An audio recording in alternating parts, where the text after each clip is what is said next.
आइए समझते हैं हम लोग क्वेश्चन नंबर 26 को। देखिए, यहाँ पर क्वेश्चन बोला कि शीशे के एक गोलाकार खोल को जिसका बाहरी व्यास 18 सेंटीमीटर है, पिघला करके एक ऐसे लंबेती बेलन में बदल दिया गया है जिसकी ऊंचाई 8 सेंटीमीटर है और जिसका व्यास 12 सेंटीमीटर है। खोल का भीतरी व्यास ज्ञात कीजिए। देखिए, लंबा चौड़ा कहानी है, तो एक एक करके क्वेश्चन को समझते हैं पहले, क्योंकि क्वेश्चन समझना बहुत ही जरूरी है ना, तभी आप क्वेश्चन को बना पाएंगे। मैं समझाता हूँ आपको, क्वेश्चन को ध्यान दीजिएगा थोड़ा सा। देखिए, हमारे पास शीशे का एक गोलाकार खोल है। खोल का मतलब क्या होता है? जैसे मान लीजिए कि हमारे पास एक शीशा का गोला दिया हुआ है, हालांकि ये खोल है, लेकिन खोल को कैसे देख पाएंगे आप? जैसे इसको काट देंगे आप ना, तो बिल्कुल ऐसे करके फिगर दिखेगा, ठीक है। काटेंगे तो आप कैसा फिगर दिखेगा? बिल्कुल ऐसे करके दिखेगा, ठीक है। तो आप देख सकते हैं कि खोल मतलब क्या, यानी कि जैसे मान लीजिए कि आप एक शीशा का गोला ले लिए, तो जो भीतरी भाग है ना वो खोखला है, ठीक है। खोखला अगर है तो वो हम हमारे पास एक खोल जैसा हमको प्रतीत होगा, ठीक है ना। जो गोला होगा खोल जैसा प्रतीत होगा, ठीक है। तो चलिए अब देखते हैं आगे। जिसका बाहरी व्यास 18 सेंटीमीटर का है, जैसे मान लीजिए कि अगर हम इस दोनों में से किसी एक को देखें, जैसे मान लीजिए कि ऊपर का हम लोग भाग देखेंगे तो कैसा दिखेगा? ऐसे करके दिखेगा आपको। तो जो भीतरी व्यास होगा ये यहां से लेकर के यहां तक होगा, और जो बाहरी व्यास होगा ये यहां से लेकर के यहां तक होगा, ठीक है। तो देखिए, यहां बोला कि जिसका बाहरी व्यास 18 सेंटीमीटर का है, यानी कि यहां से लेकर के यहां तक देखें अगर, तो ये क्या है? 18 सेंटीमीटर का है, ठीक है। यहां से लेकर के यहां तक 18 सेंटीमीटर, ठीक है। पिघलाकर एक ऐसे लंबवृत्तीय बेलन में बदल दिया गया है। जैसे मान लीजिए कि इसको पिघला करके, इसको पिघलाएं, इस खोल को पिघलाएं हम लोग और एक लंबवृत्तीय बेलन में बदल दिए, ठीक है। जिसकी ऊंचाई 8 सेंटीमीटर का है, इसकी ऊंचाई जो है ना वो 8 सेंटीमीटर का है, और जिसका व्यास 12 सेंटीमीटर का है, जिसका व्यास जो है वो 12 सेंटीमीटर का है, ठीक है। खोल का भीतरी व्यास ज्ञात कीजिए। हमको क्या करना है? खोल का भीतरी व्यास ज्ञात करना है। देखिए, यहाँ पर जगह नहीं होने के कारण ये बेलन को मैंने ऐसे करके बना दिया हुआ है। अगर आप बनाए अपने कॉपी में तो बिल्कुल सीधे बनाए, ठीक है ना। तो चलिए अब हम लोग आगे देखते हैं। देखिए, अच्छा देखिए ध्यान से, यहाँ पर व्यास बहुत ज्यादा आ रहा है। जैसे जैसे यहाँ पर इस खोल में ना एक भीतरी व्यास है, एक बाहरी व्यास है, फिर इसके बाद इस बेलन में भी एक व्यास आ रहा है। तो हम लोग क्या करेंगे?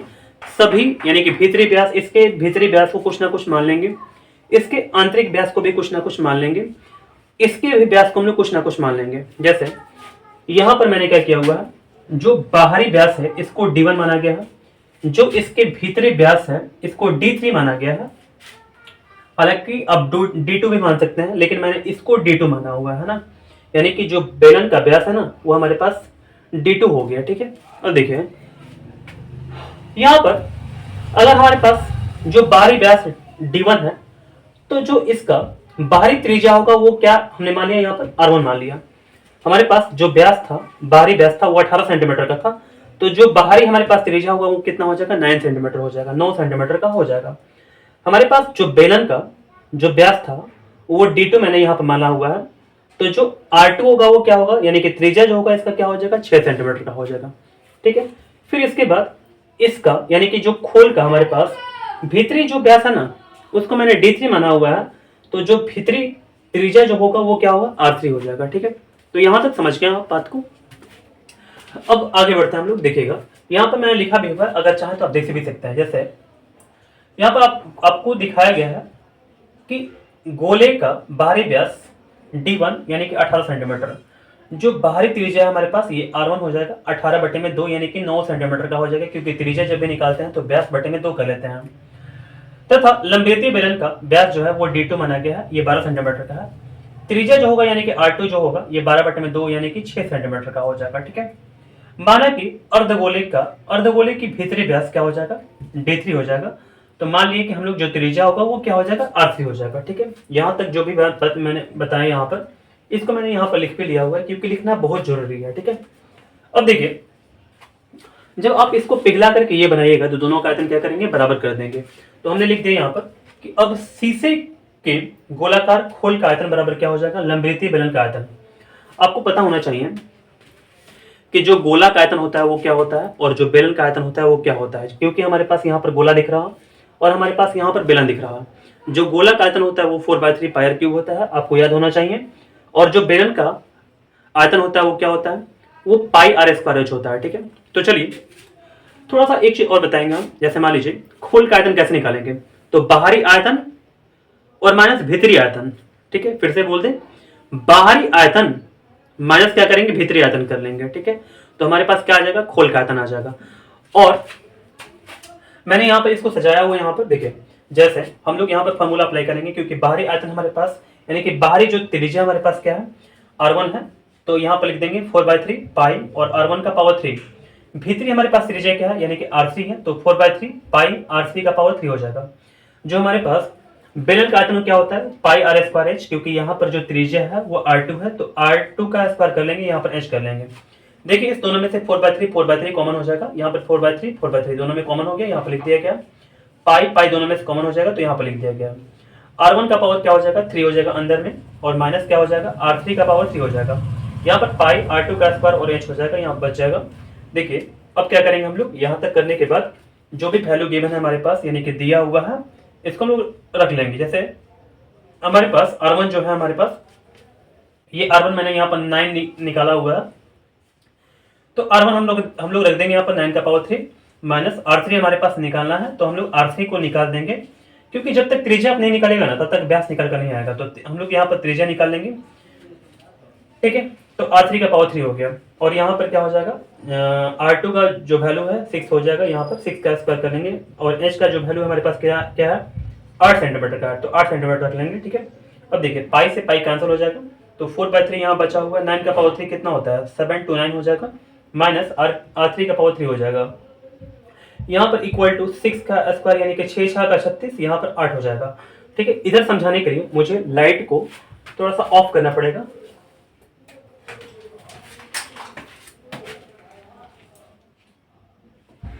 अब देखिए यहाँ पर समझते हैं हम लोग।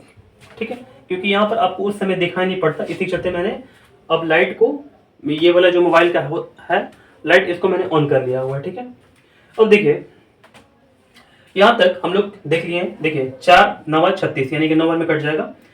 यहाँ पर क्या बचा हुआ है, देखिए जो भी कुछ बचा हुआ है ना, थोड़ा सा यहाँ पे ध्यान देते हैं। जैसे यहाँ पर 729 हो जाएगा, यहाँ पर माइनस हो जाएगा, r3 का पावर क्या हो जाएगा, 3 हो जाएगा, इक्वल टू क्या हो जाएगा, 9 × 8, और यहाँ पर जो 3 है ना, इसको हम लोग 3 को उधर ले जाएंगे, तो ये भाग में है, देख सकते हैं आप, तो उधर जाएगा तो क्या हो जाएगा, गुणा में हो जाएगा।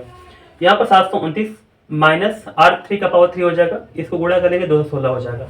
216 को राइट हैंड साइड से हम लोग लेफ्ट हैंड साइड में लेकर आएंगे, तो यहाँ पर माइनस पकड़ लेगा ये, और r3 का पावर क्या हो जाएगा, 3 जो है ना, ये लेफ्ट हैंड साइड में माइनस में है, तो उधर जाएगा तो क्या हो जाएगा, प्लस में हो जाएगा। यहाँ तक आप समझिए क्या बात को। देखिए अब आगे बढ़ते हैं हम लोग, यहाँ पर दोनों घटा लेंगे, तो 513 इक्वल टू क्या हो जाएगा, r3 का पावर 3 हो जाएगा।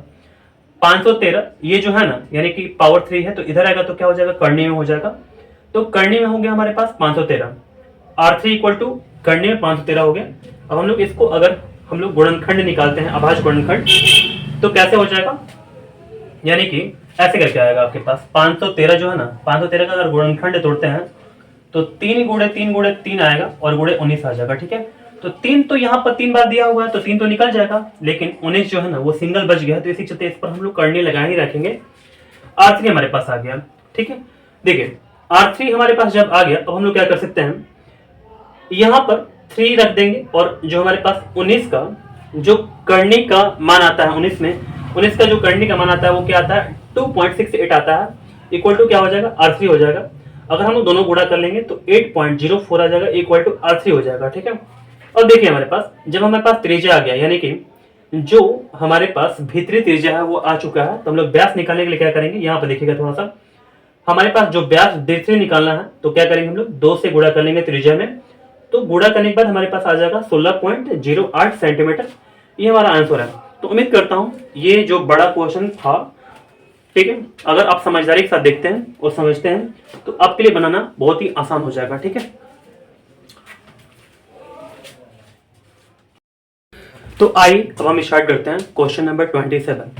यहाँ पर क्वेश्चन बोल रहा है कि 10.5 सेंटीमीटर त्रिज्या वाले धातु के एक ठोस गोले को पिघलाकर 3.5 सेंटीमीटर त्रिज्या और 3 सेंटीमीटर ऊंचाई वाले कितने शंकु बनाए जा सकते हैं। जैसे इसको पिघला करके शंकु बनाया जा रहा, बहुत सारा शंकु बनाया जा रहा, तो आखिर शंकु की जो संख्या ना वो कितनी हो पाएगी, जबकि गोले की जो त्रिज्या है वो 10.5 सेंटीमीटर की है, और एक शंकु की जो त्रिज्या है वो 3.5 सेंटीमीटर, साथ साथ इसका जो ऊंचाई है वो 3 सेंटीमीटर का है। ठीक है, तो देखिए अगर इसको पिघला करके ऐसे करके शंकु बनाए जाएंगे तो शंकु की संख्या कितनी हो पाएगी, इसके लिए हम लोग क्या करेंगे, गोला का आयतन में शंकु के आयतन से भाग लगा देंगे। ठीक है, तो हमारे पास आ जाएगा कि शंकु की कुल संख्या कितनी हो पाएगी। ठीक है, तो देखिए हम लोग क्या करते हैं, गोला का जो आयतन होता है वो 4/3 पाई आर क्यूब होता है, तो आर का जो मान है वो 10.5 है, तो इसका हम लोग क्यूब कर लेंगे।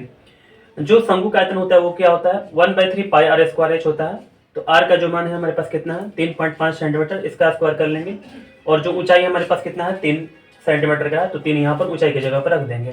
तो यहाँ पर 3 से 3 कैंसिल हो जाएगा, पाई से पाई कैंसिल हो जाएगा। ठीक है, तो हमारे पास क्या बचा, 4 इंटू यहाँ पर 10.5 गुणे 10.5 गुणे 10.5 हो जाएगा, बटे में क्या हुआ, यहाँ पर 3.5 इंटू 3.5 इंटू क्या हो जाएगा, यहाँ पर 3.0 हो जाएगा। ठीक है, अब देखिए पॉइंट को हटाते हैं यहाँ से तो नीचे 10 आ जाएगा, इस पॉइंट को हटाएंगे नीचे क्या आ जाएगा, 10 आ जाएगा, इस पॉइंट को भी हटाएगा नीचे 10 आ जाएगा। ठीक है, यहाँ पर भी पॉइंट लगा हुआ है, तो पॉइंट को हटाने के बाद यहाँ पर 10 आ जाएगा, यहाँ भी 10 आ जाएगा आपका। ठीक है, तो ये 10 से 10 कैंसिल हो जाएगा, ये भी 10 से 10 कैंसिल हो जाएगा, ये भी 10 से 10 कैंसिल हो जाएगा। ठीक है, तो देखिए हमारे पास क्या क्या बचा, 4 इंटू 10, यहाँ पर 105 बचा, यहाँ भी 105 बचा, यहाँ भी 105 बचा, बटे में क्या हो गया, 35 गुणे 35 गुणे 30 बचा। ठीक है, अब देखिए हम लोग क्या करेंगे, कैंसिल कराएंगे, जैसे 35 तिहाई क्या होता है 105,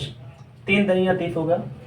ठीक है, और यहाँ भी 35 तिहाई क्या हो जाएगा, 105 हो जाएगा। ठीक है, अब देखिए यहाँ पर हम लोग 2 दूनी का 4 कटा लेंगे, 2 5 10 हो जाएगा, 5 से कटाएंगे तो 5 दूनी का 10, एक यानी कि 21 5 105 होता है, तो यहाँ पर हमारे पास बचा 2, यहाँ पर 21 बचा, यहाँ पर 3 बचा हुआ, अब कुछ नहीं बचा हुआ, तो 3 दूनी का 6 और 21 का कितना होता है, 21 छक्का 126 होता है। ठीक है ना, तो हमारे पास 126 शंकु आ जाएगा आंसर।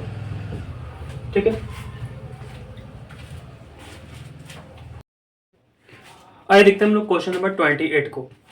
यहाँ पर क्वेश्चन बोला कि 1.1/21 घन डेसीमीटर शीशे में से 0.5 डेसीमीटर त्रिज्या का एक गोला काट लिया गया है, बचे हुए शीशे को पिघलाकर एक दूसरा गोला बनाया गया, इसका व्यास ज्ञात कीजिए।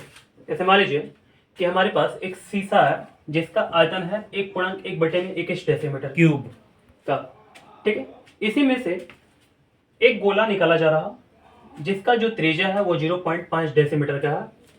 तो जब आप इसके आयतन में से एक 0.5 डेसीमीटर त्रिज्या वाला एक गोला निकालिएगा, तो गोला निकालने के बाद भी उसमें कुछ ना कुछ आयतन बचा रह जाएगा। ठीक है, तो जो बचा हुआ आयतन है ना, बचे हुए शीशे को पिघलाकर एक दूसरा गोला बनाया गया है, यानी कि जो बचा हुआ शीशा है निकालने के बाद बचा हुआ जो शीशा है उसको भी पिघला करके एक गोला तैयार किया जा रहा।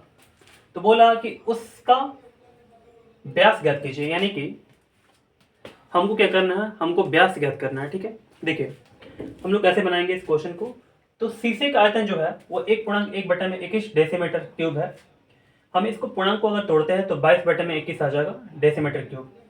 देखिए काटा गया गोला का जो आयतन है वो कैसे निकल कर आएगा, तो गोला का जो आयतन होता है वो 4/3 पाई का वैल्यू रख देंगे हम लोग आर क्यूब, यानी कि हमारे पास जो गोला काट कर निकाला जा रहा उसका जो त्रिज्या है वो 0.5 डेसीमीटर है, तो हम लोग क्या करेंगे इसका पावर 3 कर देंगे।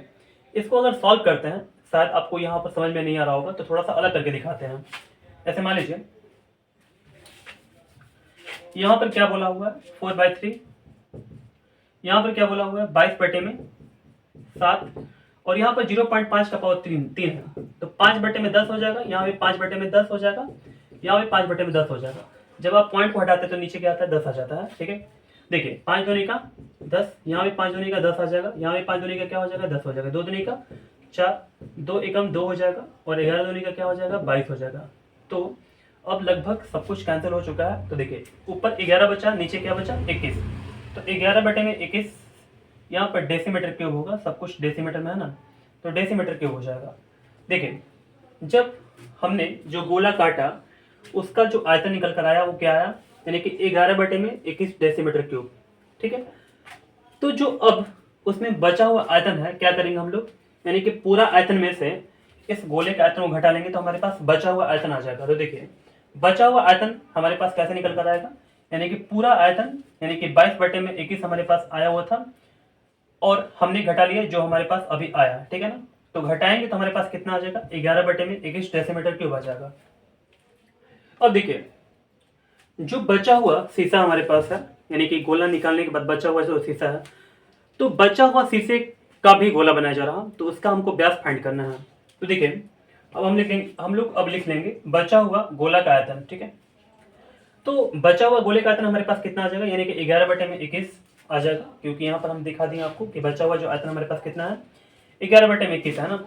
तो हम लोग क्या करेंगे, अब हमको त्रिज्या पहले निकालना चाहिए, तो इसके बाद व्यास निकल कर आ जाएगा। तो देखिए हमने क्या किया हुआ है, इसका फॉर्मूला अप्लाई कर दिया हुआ है। जैसे में गोला का आयतन क्या होता है, 4/3, पाई के वैल्यू रख देंगे 22/7 और r क्यूब हो जाएगा, 4/3 पाई r क्यूब फॉर्मूला होता है, इक्वल टू कितना हो जाएगा, 11 में यहाँ पर 21 आ जाएगा। देखिए 11 दूनी का 22 हो जाएगा, 2 बार में कट जाएगा, 7 3 21 यानी कि 3 बार में कट जाएगा, ये 3 से 3 कट जाएगा, तो ऊपर हमारे पास बचा क्या, 4, और यहाँ पर क्या बचा, 2 बचा हुआ है। तो अगर ये गुणा में है तो इधर अगर क्या हो जाएगा, यानी कि भाग में हो जाएगा। देखिए 1/8 हो गया, यहाँ पर r का पावर 3 हो जाएगा। ठीक है, देखिए 1/8 को हम लोग लिख सकते हैं ऐसे करके, 1/2 का पावर 3, तो 1/2 लिखेंगे और होल पावर क्या कर लेंगे, 3 कर लेंगे।